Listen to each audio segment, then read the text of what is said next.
Man, we should have made that right at Albuquerque.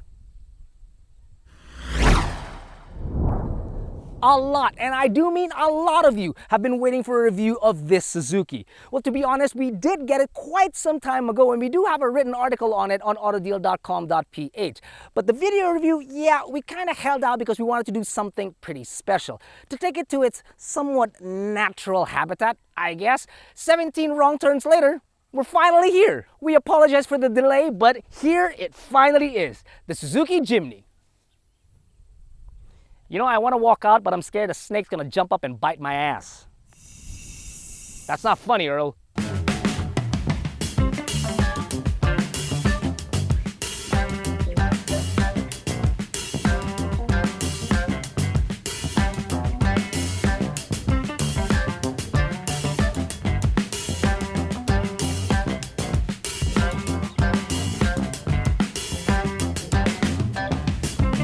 The front end screams retro in the year 2020, and it is absolutely awesome. But don't let that old school style fool you, because while these are halogen, these are actually LEDs. Not bad at all.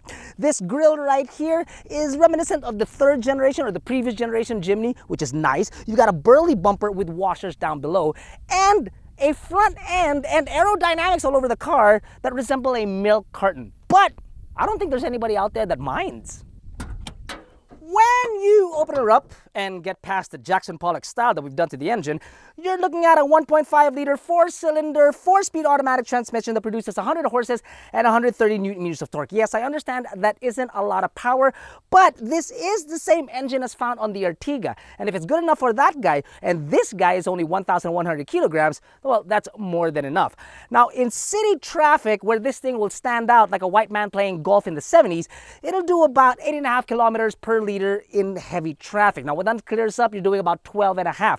On the highway, much better at 17. The problem is the fuel capacity of this car is only 40 liters. So you will still be going to the pump every so often because it's so tiny. Down the side, it's the same story as it was up front. Retro, boxy, square. You gotta love it. I think the only thing that's round on this thing would be the headlamps and the wheels. And maybe the cojones it took us to get up here, because this is ridiculous. Speaking of wheels, those guys are 15s, and beyond all of this mud, they're actually painted in gunmetal gray. It looks absolutely great. Those are wrapped in 80 series tires. That is 210 millimeters of ground clearance, which is good enough to go intermediate off-roading, as is the disc brakes up front, drum at the back. But if you want to do a little bit heavier off-roading, yeah, an upgrade might be a good idea. At the rear, you've got more corners. It really does look like a balikbayan box, a very cute balikbayan box, a very large balikbayan box. Sort of like the box you're going to use to take all your stuff with you when you leave for Mars in 2026. I'll be there. Now, when you open her up, you are looking at a little over 80 liters of space. Really not much. And when I do say not much, I mean it, because Earl tried to fit all his dirty magazines in here. Not enough space, even when you take this guy out. Now, it is kind of extreme, because when you fold the rear seats and it becomes a two-seater, you're looking at over 800 liters of space. So, well, there's that. If I have to mention that the spare tires out here, yeah, you need a life. Why, I will mention that the brake light is up here, tail lights are found down here.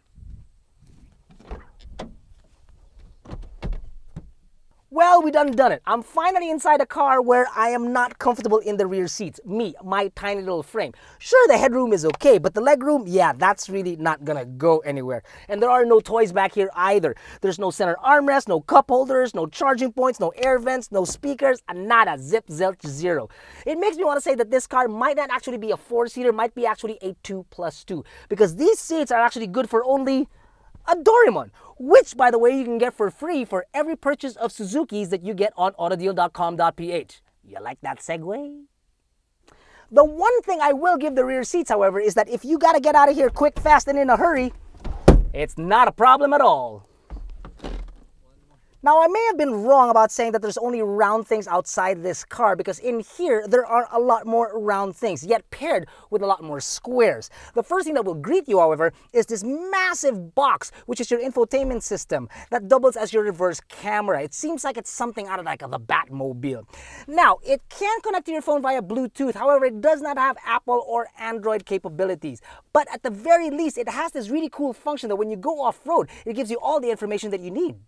Now below that screen, you will find your uncomplicated air controls and pretty trippy switches for your windows, your hill descent, and your traction control.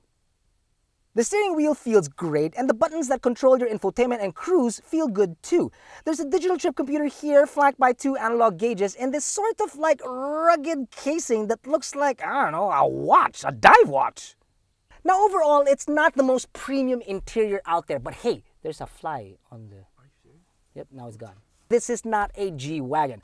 However, the substantial plastics are pretty durable and I do like them, including this nice stitching on the grab rail of the passenger seat. I like that touch. Now, I might be nitpicking, but I would have at least liked one cup holder inside this car. There is absolutely none. Jack found out the hard way when he bought piping hot coffee and spilled it all over his pants. Accident? Yeah, right, accident. But this is a Japanese car after all, so it doesn't have a lunchbox, but it's got a bento box.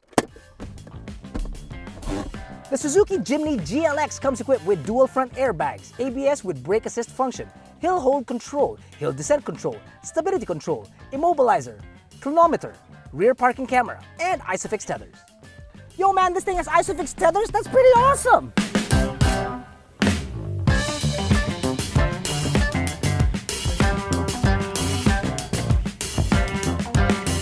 One of the first things that you'll notice on the Jimny once you eventually drive it out of the showroom after staring at it for hours and hours because it's such a cute little car is that the steering is not that light.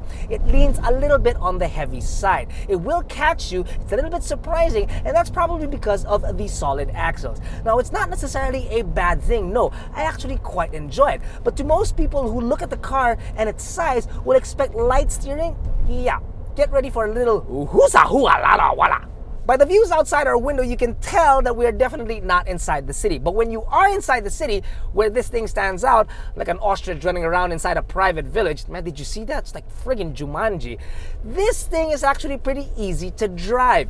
The windshield is smaller than expected, but the visibility is not a problem because the windows on the sides are so large and you are seated in an elevated position. So parking it inside the city, not a problem either. Now, fuel economy, nothing spectacular, but at the very least, it's a little bit better than its predecessor. That's got to count for something. I have made mention before about cars not really pairing well with the horns that they've been supplied with. Big cars with tiny horns, small cars with big horns. This guy, it's perfect because it's a tiny car with a tiny little horn.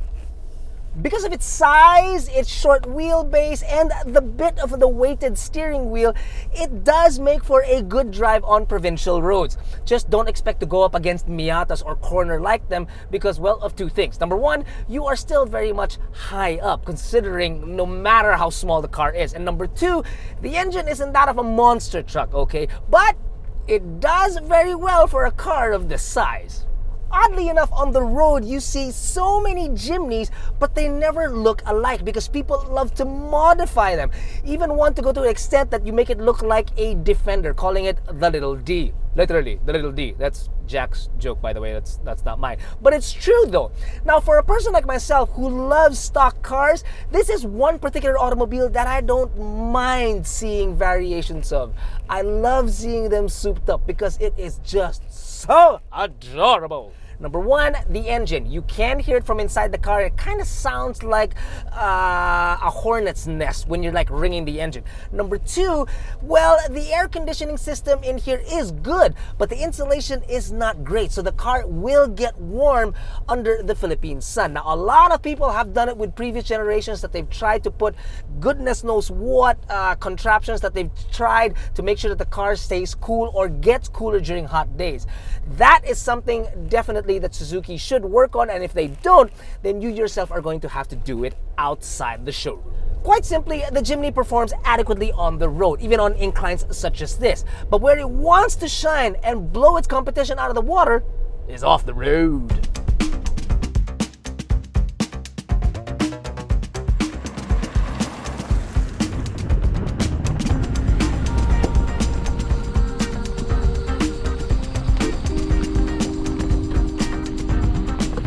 Whatever it is the Jimny is faced with, it seems to want to conquer or does so with style. It's absolutely great. It gives you great confidence to be inside this guy. Now, the engine is not the biggest thing. As we mentioned, it is a 1.5, but it seems like it's more than enough to carry. Well, look at the amount of weight that we've got inside the car. And the roads that we're going on, they're not exactly the most pleasant roads on the planet. It really does give you a vote of confidence. Regardless of how tiny you may think the automobile or the engine is, this guy just wants to keep going, man. And going, and going, and going, and going! You know what it feels like? Oh God, I don't know. It feels like we're just on EDSA. Very familiar roads. Not let go of the throttle, baby! Don't let go of that throttle! Don't let go! Jack, look out! What cliff?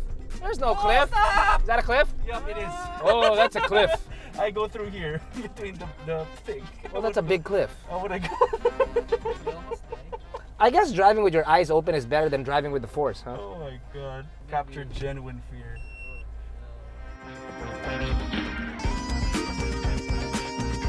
Now, it's not much, but the silver lining about doing a review so late in the game is that we actually get to hear from our viewers what they think about their personal cars, because there's a good chance that you guys may have already purchased this particular automobile. And we would like to hear from you in your own words at our new feature on our website, User Reviews. Just like our reviews, you can give your car up to a 5-star rating and write about why or why not you love your car for the entire world to see. Like, for instance, those of you that have already purchased the Jimny, what did you guys think about the price tag, which is 1,175,000 Philippine pesos? Bit pricey or just about right? For those other viewers out there, yes, I probably will agree with you that it is a little bit on the expensive side. But I guess for its looks, its capabilities, it is after all a 4x4, and everything that comes in between it, the price might just be warranted. For those of you that can't afford it, we got something else for you. We're actually giving it away for free. Yeah, we're giving that away for free. Like and subscribe our video, comment down below, share it if you can, and we'll draw out a winner sometime very, very soon. So we're giving this away, just to be clear. Not this. Well, not yet.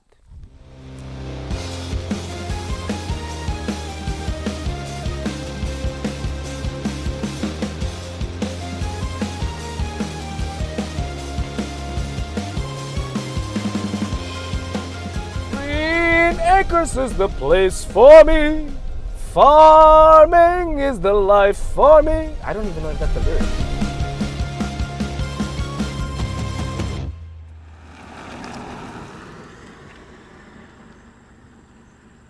Good. We can honestly take one more going here. Can we take one more going?